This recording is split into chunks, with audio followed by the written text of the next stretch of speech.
Welcome guys.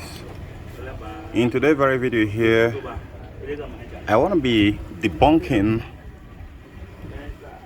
the O2 sensor hack or the O2 sensor bypass. Does it really work?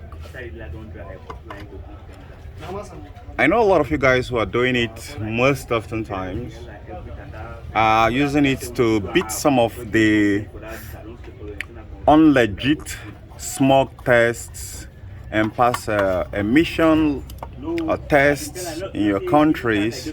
However, there is something which is the bigger picture here which you're not looking at.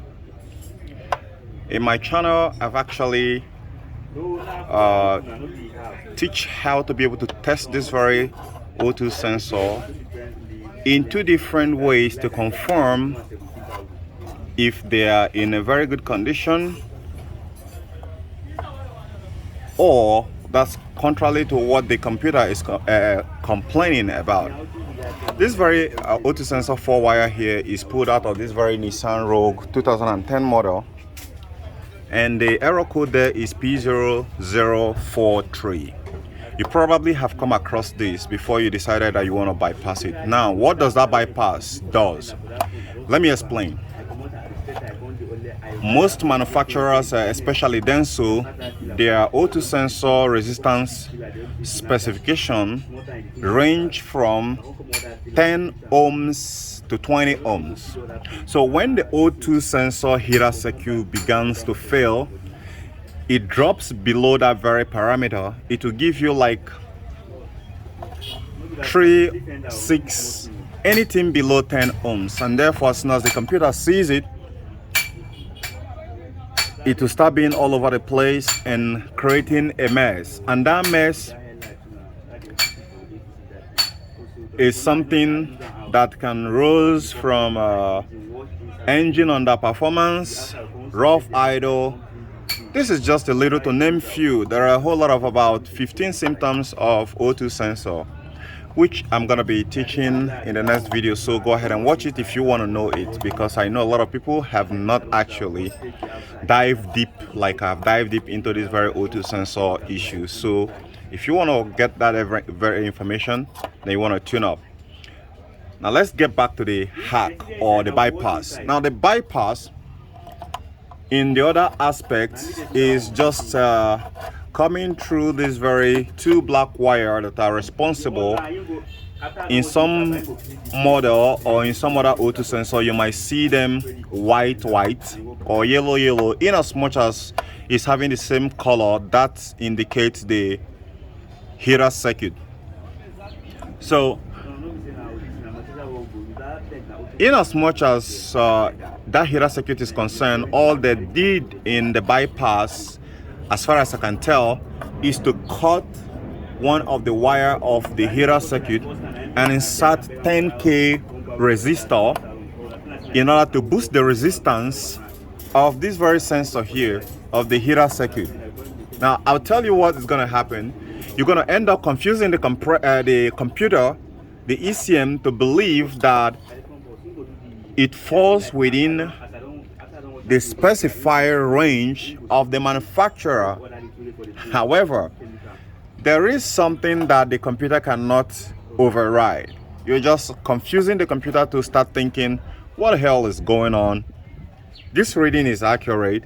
However, something is not right. Some cars you can beat them, and some cars you cannot beat their computer because they have some other sensors which they can use to track that something is wrong with this very O2 sensor. It can be putting out this ohmic range and still making a mess with the engine air fuel ratios. Did you got that? Because you can only trick the ECM, but you can't trick this sensor to work as it should. So in that regard, you are the one who is at loss, because a lot of engine underperformance and some other issues that are stemming from bad O2 sensors will be there. You only blinded the ECM. That is, if you succeeded, you blinded the ECM to remove the check engine light. However, you cure the symptoms but the problem is still locking right there inside the car and creating more problem that can actually lead to catastrophic failure of your engine and catastrophic failure of your catalytic converter. Now, how is that being a hack or being smart? You are using a component that can range from $150 to $200 for OEM, and you are ruining a component that is around $6,000 or even more, which is your engine, then your catalytic converter, which the good one can range from $1,500. Does it really worth the spill? I don't think so. So that's the reason why I decided I want to debunk this very hack bypass thing. But some of you guys might not even want to watch this very video because your mind is somehow wired like the program written by the CIA. When someone has just said something, you took it and you fly with it. You don't want to hear any second opinion, be it constructive or destructive. You don't want to listen to it. You don't want to have an open mind to get the real information that can actually save you from that destruction or that matrix which you have been encoded into.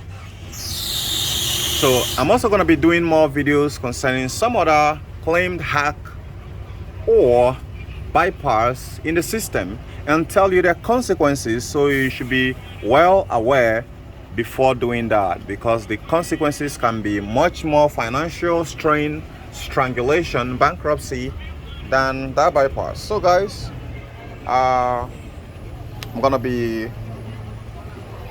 flying away right now, and if you have any further questions, drop it in the comment section. By the way, before I go, if you have not joined my membership, what are you waiting for? Because in that membership I share a lot of exclusive information which you may never find on the internet space. So it is very pertinent that you join it. I'm going to be sharing a lot of experience of my 10 years hard work, and you are joining it. You want to make sure that you are not just joining the Neo. There is a Neo which is just like a sergeant. You don't have power as a sergeant. You can have power, let's say if you are a superstar, there is a superstar rank there, and there is a star rank there, and there is a boss. So if you want to take the bull by the horn, you can join as the boss, and you can cancel at any time and be specific with the kind of question which is bugging your mind, which you couldn't find on the internet space. And I guarantee you, I may have the answer that might make you $1 million or to make you the next boss of our planet. So guys, I'm gonna be leaving you to make your decision by your own fate. For now, enjoy your day. Bye for now.